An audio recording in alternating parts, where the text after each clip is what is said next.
Involve था, मुझे बोला गया। आपकी तो 2 FIR भी कट चुकी है। देखिए सबसे बड़ी बात ये तो आपने उजैर बलोच का नाम लिया।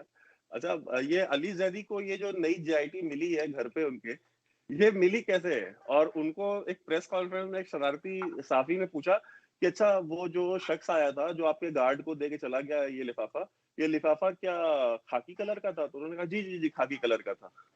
ठीक है। सो ये लिफाफा कहाँ से आया ये भी हमको पता है। ठीक है। ये नई JIT कहाँ से आई जिसमें किसी का साइन नहीं है। जो JIT पीपल्स पार्टी ने जमा कराई थी, जो दिखाई थी, वो JIT पे ISI का साइन है, IB का साइन है, बाकी आपके जितने इदारे हैं नेशनल सिक्योरिटी के सबका साइन है। अली जैदी की तो JIT पे किसी का साइन नहीं है और आया वो खाकी लिफाफे में है। ठीक है। तो ये एक चीज देख लें। और उजैर बलोच तो आपके मिलिट्री इंटेलिजेंस का बंदा है, उसको रॉ ने कैसे उसको हायर कर लिया? इसका मतलब है कि रॉ बड़ा अच्छा काम करती है। फिर आप जबरदस्ती आप लोग क्लेम करते रहते हैं कि ISI नंबर 1 है। अगर आपके MI के बंदों को रॉ हायर कर ले रही है तो ये तो मतलब अब इससे ये तो बहुत बड़ा कॉम्प्लीमेंट दिया आपने। तीसरी चीज, ये उजैर बलोच ने मारा किसको था? ये जो लियारी में जो पूरी गैंग वॉर चल रही थी, किसको मार रहे थे? ये MQM वालों को मार रहे थे ना। तो जो हाँ, तो MQM वाले तो रॉ एजेंट है आपके हिसाब से। तो यानी कि रॉ एक आदमी को पैसा दे रही थी अपने एजेंट मरवाने के लिए। मतलब ये तो कमाल ही हो गया फिर तो। ठीक है।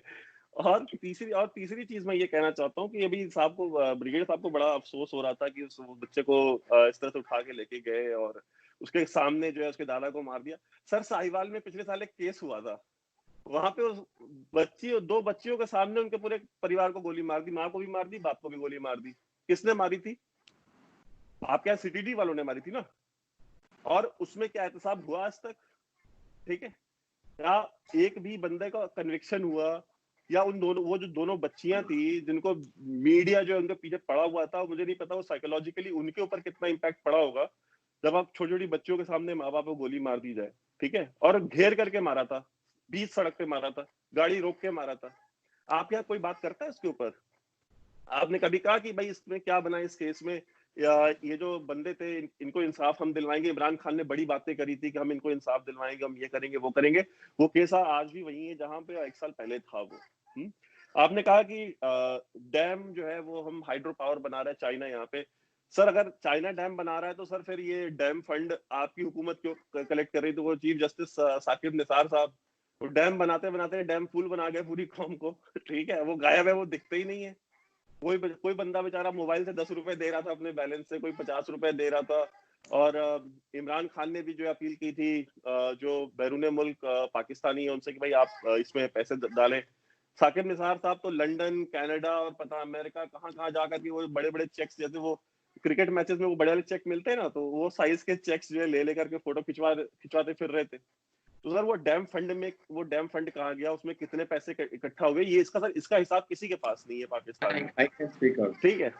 और लास्ट पॉइंट मैं ये बोलना चाहता हूँ कि सर देखिए जहां तक बात कश्मीर की है, सर कश्मीर का मसला जो है ना, आधा मसला गवर्नमेंट ऑफ इंडिया ने लास्ट ईयर सुलझा दिया था अगस्त में, और इंशाल्लाह आधा जो मसला है वो समय के साथ सुलझ जाएगा।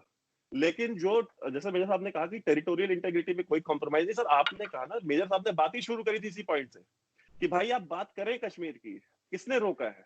आप 100 साल नहीं, आप 200 साल 2000 साल बात करें कश्मीर की, आपको बात करने से किसी ने रोका है? आप कश्मीर का मसला उठाएं UN में, यहाँ वहां, चाहे जहां आपको उठाना हो, आप अपने स्टैंड से पीछे ना हटें।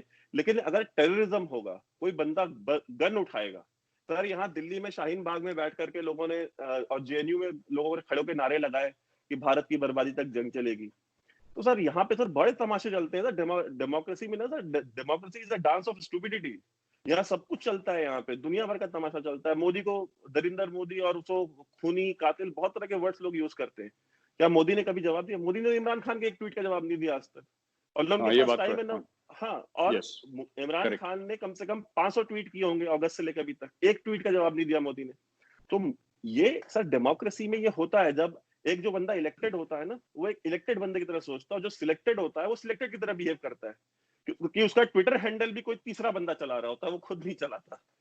तो सर ये बात थी, और मैं बस एक कंक्लूड करने लगा हूँ बिकॉज मुझे टाइम थोड़ा कम मिला था। तो ये हाँ, तो और लास्ट चीज मैं ये कहना चाहता हूँ कि सर गन किसी ने भी उठाई, आपके यहाँ पे किसी ने गन उठाई, आपकी स्टेट टॉलरेट नहीं करेगी। उसी तरीके से हमारे यहाँ भी अगर कोई गन उठाएगा तो स्टेट टॉलरेट नहीं करेगी, मारेगी। हमने सर फौज कोई दिखाने के लिए 26 जनवरी की परेड के लिए तो रखी नहीं है, ठीक है। जो एंटी स्टेट एलिमेंट्स होंगे सर उनको मारते रहे, उनको मार रहे हैं, उनको मारते रहेंगे। सर ये जो अवार्ड्स बने हुए हैं, शौर्य चक्र, कीर्ति चक्र, सर ये भी तो देने होते हैं ना, तो सर वो चलेगा मामला। अभी लेकिन इसमें एक चीज आपने नहीं बताई वैभव जी, जो कराची में अटैक हुआ था उसमें कहा गया था कि इंडियन इन्वॉल्वमेंट है, और मेजर साहब पे तो 2-3 FIR भी कर चुकी हैं। तो जाए प्रूव कर दे, तो जाए सबके सबूत ले। और इंडिया ने यूनाइटेड नेशन में सबूत लेके गया और सैंक्शन कराया, डिक्लेयर कराया टेररिस्ट जो है हाफिज सईद को, मौलाना मसूद अजहर को। वैसे आप भी जाएं सबूत लेकर के और प्रूफ कर दें कि अजीत डोवाल या मेजर गौरव आर्या या जो भी लोग हैं ये टेररिस्ट है। लेकिन